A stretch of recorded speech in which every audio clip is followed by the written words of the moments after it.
کہ جیسے کسی کو منانے کے لیے اس کے دروازے کی چوکھٹ کو پکڑ کے بیٹھ جائے. اگر تو در نہ کھولے گا تو میں بھی در نہ چھوڑوں گا. بس نیت کر لے کہ اے رب کریم آپ کو مجھے منا کے اٹھنا ہے. واقعی دیکھا ہم نے محبت میں ایسے ہوتا ہے. اگر کبھی کوئی محبوب ناراض ہو لوگ قدموں میں بیٹھ جاتے ہیں. بیٹے سے باپ خفا ہو آ کے قدموں میں بیٹھ جاتے ہیں. ابو جب تک آپ راضی نہیں ہوں گے میں قدموں میں سے نہیں اٹھوں گا. سبحان اللہ. یہی مومن کا حال ہونا چاہیے.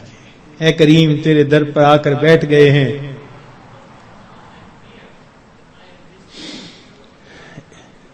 اجازت ہو تو آ کر میں بھی شامل ان میں ہو جاؤں.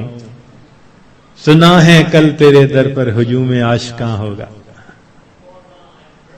عشق محبت والے 10 دن فارغ کرتے ہیں اللہ کے سامنے, دن رات عبادت میں گزارنے کی کوشش کرتے ہیں, اور دعاؤں میں پھر انسان خوب عاجزی اور زاری کرے. اس طرح رمضان مبارک کی قدردانی کیجیے. رمضان مبارک کی بے قدری کی بھی کچھ صورتیں ہیں. مثال کے طور پہ بعض لوگ رمضان کے روزے رکھنے کا اہتمام نہیں کرتے. یہ رمضان کی بے قدری ہے. اور کئی مرتبہ سحری کھا کے سو جاتے ہیں کہ میں تھوڑی دیر ذرا آرام کر لوں, اٹھ کے فجر پڑھوں گا, اور شیطان کو نماز قضا کروانے کا موقع مل جاتا ہے. یہ رمضان مبارک کی بے قدری ہے. اسی طرح افطاری کے انتظار میں باجماعت نماز چھوڑ بیٹھتے ہیں. یہ بھی رمضان مبارک کی بے قدری ہوئی. بعض لوگ رمضان المبارک میں خبروں کے نام پر ٹی وی دیکھتے ہیں, غیر محرم عورتوں پر نظر پڑتی ہے. بازار سے گزرتے ہوئے اپنی نگاہ کا احتیاط نہیں کرتے. یہ بھی رمضان مبارک کی بے قدری ہوئی. اخبار بینی کے شوق میں تصاویر بھی دیکھتے ہیں.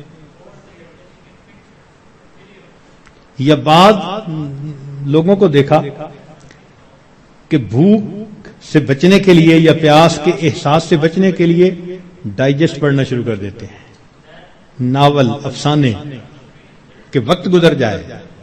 تو وقت گزاری کے لیے ڈائجسٹ جیسی کتابیں اور اس طرح کی کتابوں کا پڑھنا یہ بھی رمضان مبارک کی بے قدری ہے. اس سے تو بہتر تھا کہ آپ قرآن مجید کی تلاوت کر لیتے. اور بعض مرتبہ عورتیں گھر کے کام کاج میں لگی ہوتی ہیں تو وہ وقت گزاری کے لیے موسیقی والی قوالی لگا دیتی ہیں. اور ایسی آج کل قوالیاں بن بھی خوب رہی ہیں گانوں کی طرز پر.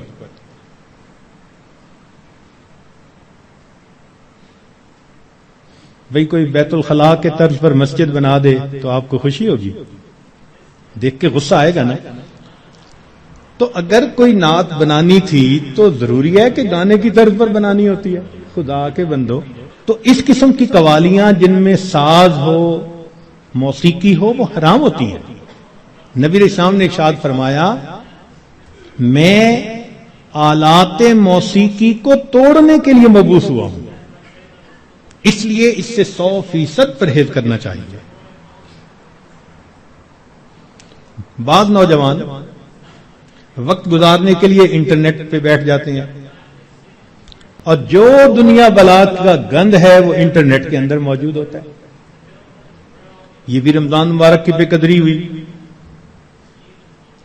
اور بعض اپنے دوستوں سے میسیجز کا سلسلہ شروع کر دیتے ہیں. یہ بھی رمضان مبارک کی بے قدری. اور اس سے بڑھ کر اور گناہ یہ کہ سیل فون کے اوپر غیر محرم سے باتیں کرتے ہیں یا اس کو میسج بھیجتے ہیں. یہ بھی رمضان کی بے قدری ہے. اور یہ بھی رمضان کی بے قدری ہے کہ انسان غیر محرم کو کہے کہ میں اب رمضان میں میسج نہیں بھیجوں گا, اس کے بعد بھیجوں گا. تو اس کا مطلب یہ ہوا کہ اس نے اللہ کے حکم کی تعظیم نہیں کی. تو رمضان میں ان گناہوں کو کاملاً چھوڑنا ہے، یہ نہیں کہ صرف رمضان کے لیے چھوڑنا ہے۔ بعض لوگ حالات حاضرہ کے نام پر ایک دوسرے بندے کی غیبتیں شروع کر دیتے ہیں۔